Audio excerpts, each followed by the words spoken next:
Om Shanti to all beautiful souls. आज 23 मई 2025 की मुरली है, जिसमें मुरली का सार है, मीठे बच्चे तुम्हें खिवैया मिला है इस पार से उस पार ले जाने के लिए। तुम्हारे पैर अब इस पुरानी दुनिया पर नहीं हैं, तुम्हारा लंगर उठ चुका है। प्रश्न है, जादूगर बाप की वंडरफुल जादूगरी कौन सी है जो दूसरा कोई नहीं कर सकता? उत्तर दिया बाबा ने, कौड़ी तुल्य आत्मा को हीरे तुल्य बना देना, बागवान बनकर कांटों को फूल बना देना, यह बहुत वंडरफुल जादूगरी है जो एक जादूगर बाप ही करता है, दूसरा कोई नहीं। मनुष्य पैसा कमाने के लिए सिर्फ जादूगर कहलाते हैं, लेकिन बाप जैसा जादू नहीं कर सकते। और सचमुच सोचने वाली बात है कि एक इंसान जिसे शायद ही कोई बदल पाए, उसे भगवान आके अपने प्यार से बदल देता है, अपनी शिक्षाओं से बदल देता है। तो असली जादूगरी तो यही होती है कि जो काम पॉसिबल ना हो उसको पॉसिबल कर दिखाना। धारणा के लिए मुख्य सार है, पहला, जिसे सारी दुनिया ढूंढ रही है वह बाबा हमें मिल गया, इस खुशी में रहना है। याद से ही पाप कटते हैं। किसी भी परिस्थिति में बाप और वर्षे को याद करना है। 1 मिनट भी अपना समय वेस्ट नहीं करना है। दूसरा है, इस पुरानी दुनिया से बुद्धि का लंगर उठा देना है। मतलब क्या है, जैसे जहाज़ जब निकलने को होता है तो उसका लंगर उठा दिया जाता है कि अब वो चलने की तैयारी में है।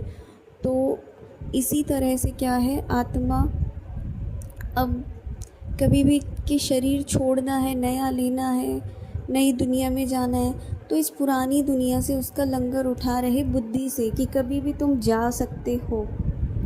तो उस चीज़ के लिए हैरान नहीं होना है। बाबा हमारे लिए नया घर बना रहे हैं। यह है रौरव नर्क, कंसपुरी। हम जाते हैं वैकुंठपुरी। सदा स्मृति में रहना है। वरदान है, विहंग मार्ग की सेवा द्वारा विश्व परिवर्तन के कार्य को संपन्न करने वाले सच्चे सेवाधारी भव। विहंग मार्ग की सेवा करने के लिए संगठित रूप में रूप और बसंत, इन दो बातों का बैलेंस चाहिए। जैसे बसंत रूप से एक समय पर अनेक आत्माओं को संदेश देने का कार्य करते हो, ऐसे ही रूप अर्थात याद बल द्वारा, श्रेष्ठ संकल्प के बल द्वारा विहंग मार्ग की सर्विस करो। इसकी भी इन्वेंशन निकालो। साथ साथ संगठित रूप में दृढ़ संकल्प से पुराने संस्कार, स्वभाव व पुरानी चलन के तिल व जौ यज्ञ में स्वाहा करो। तब विश्व परिवर्तन का कार्य संपूर्ण होगा, अर्थात यज्ञ की समाप्ति होगी।